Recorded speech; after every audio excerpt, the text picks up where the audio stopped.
Did they get rid of Richard Jefferson? Is he in the list? No. Nah, I would put him before Jay Will. I wouldn't put. You say Richard Jefferson's the token?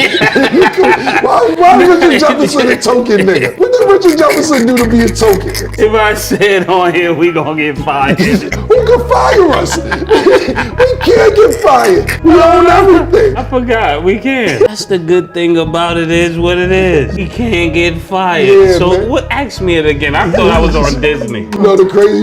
Even if you call niggas token niggas, they can't respond. They on Disney. Yeah, you gotta they shut up and just do it on their they Twitter. Can't do nothing. The rest of you, I'm telling you right now, we here. We here. Y'all can make your phone calls. You can think what I'm saying ain't true. But now that we here, I'm gonna double down on y'all.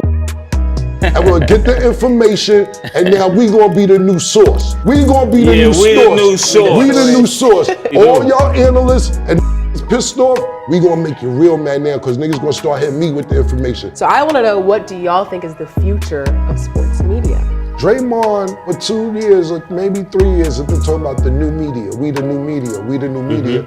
And now I get it. Nah, people want to see a different perspective. People want to hear a different take. When you're saying where's the future of sports media going, look like getting fired. All these who acting tight and sitting there proper and trying to be like, well, you know, we did the analytics, and if you're shooting 22% for niggas, yo, my niggas missed last night. They shooting air balls and all that wild.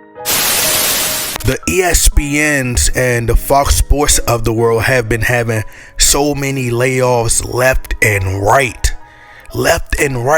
which has left so many people confused and shocked, because they figure since it's $1 billion corporation and that this is people's go-to source of information for sports content. So they like, why are their favorite announcers and media pundits like Jeff Van Gundy, Jalen Rose, Max Kellerman, etc., why are these guys getting fired? But like I told my cousin recently, I told him, like, when Fox Sports laid off Shannon Sharpe, or when Shannon Sharpe decided to cut ties, I think it was more so the both having this mutual understanding that, I'm gonna just cut to the chase. Fox Sports, all these major conglomerates, all these big sports media platforms, all these big corporations, they're going broke. They're going broke more than anything. And I think that's why Shannon Sharpe was really let go. I think that a lot of these companies are just letting people go. People simply believe that ESPN is cleaning house so that they can make room for guys like Shannon Sharpe to get a max deal, as the fans would say. But that's totally nonsense. That's not what's happening in the building of ESPN. ESPN, just like the entire country, right? A lot of these companies all across the world, they're going broke. But don't you know how people just look for a reason to get rid of you? That's literally what they're doing right now. And many of these big conglomerates and corporations are going bankrupt. And nobody is safe at ESPN. You just heard Stephen A.Smith. And since so many people don't read and don't do their research, they'll just say things like, oh, they got rid of Jeff Van Gundy because he was calling out how soft the league is. No, that's far from the case. The league has been soft for years now due to all the flopping, etc. But traditional media has become outdated, and it's a thing of the past now. A lot of people are illegally streaming sports games and stealing other people's content and profiting off of it, and the TV ratings are just plummeting. The ratings are a reflection of the lack of support. This country is going broke. That's why all these major corporations are closing down multiple stores. You see these high-profile musicians, they're selling their entire catalogs for millions of dollars. But they're constantly lying to you guys. They're lying to the fans. The numbers are inflated, and they sweeping the news right up under the rug. And just because something is doing big numbers, that doesn't mean that the product is good either, right? But this is why when they pull the plug on ESPN, this is why this will be the demise of the LeBron James mania. Why? Because the mainstream sports media will no longer be able to control the narrative. No more clutch sports puppets. No more biased, outlandish, outrageous takes just for shock value or to sell and push this agenda and lead you to believe that LeBron James is somehow the greatest player of all time, or he's now all of a sudden second to Jordan. But majority of the time, when you are having a sports debate with someone, you just hear the talking points come straight from ESPN or Fox Sports, the Nick Wrights of the world, and Shannon Sharp, Stephen A.Smith, Kendrick Perkins, JJ Redick, all these vessels of clutch sports. But now you have professional players and sports entertainers who have played in the league, or entertainers who understand the game. They now have the power to be able to speak freely without the gatekeepers blocking them from getting a bag, getting them fired, or cutting off their sponsorship deals. It's no more blackballing. Now grown men can officially speak like men, and have unfiltered opinions. No more putting leashes on your words. Men can now express themselves like talking to a therapist, bruh. All types of new invented curse words. For years, ESPN spewed the same propaganda, same talking points such as LeBron James makes the players around him better. LeBron James is clutch because he had the most buzzer beaters. He had just as many buzzer beaters as Kobe Bryant, which means he's clutch. Leading you to believe that LeBron James reaching the finals for 10 straight seasons is an accomplishment, although he lost. They're leading you to believe that losing is worthy of being celebrated. They tell you LeBron James didn't have no help whenever he lose, convincing you that LeBron James is a better basketball player than Kobe Bryant. Makes no sense. They even dumb the fans down so much that they've convinced the LBJTQ and casual basketball fans that LeBron James has never played on a super team, bro. Like, I'm literally sitting at a restaurant table having a debate with someone who's stupid enough to believe that LeBron James didn't play for a super team. They slander Kevin Durant for every move that he makes, saying how much help do he need? He needs the same amount of help that LeBron James had throughout his entire career. They say, oh, Michael Jordan didn't make it to the playoffs when he was 38. He didn't make it to the Western Conference Finals when he was 38. Yeah, because Michael Jordan didn't play with Anthony Davis. He didn't play with a premier star. Compare that team to the team that LeBron James had.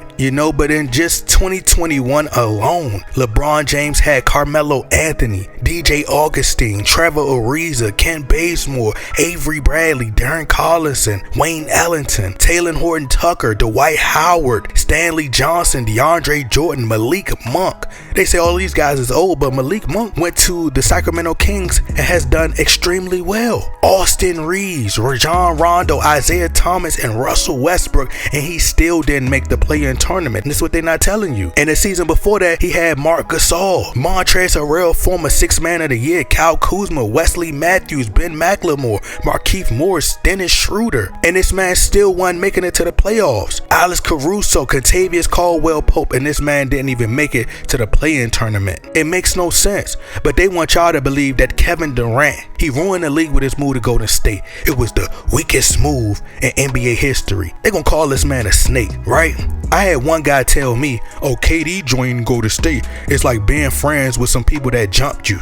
But that's why context is key. What they fail to mention is that OKC, they prioritize Russell Westbrook, and they put Russell Westbrook on this pedestal as if he was a star. KD carried them to the NBA Finals in 2012. KD won MVP and brought your franchise to relevance. So when your star KD says he wants players move and he wants to play GM like LeBron, you give him that power. But no, OKC, the front office gave him their butt to kiss. So in regards to befriending some people who just jumped me, no, it would be more like if I came with my friends, with my gang, and those group of people jumped me, but my friends ran. They ran on me. They turned their back. They acted as if they didn't have my back, which is the ultimate form of betrayal, which is similar to what OKC did to KD. But what if I go befriend the guys who jumped me, team up with them, and beat the dudes who turned their back on me? That's called revenge, which is exactly what KD did. But in no world is LeBron James a better player than Kobe Bryant, KD, Steph Curry, Wilt Chamberlain, Michael Jordan, Kareem Abdul-Jabbar. And with the new age of new media,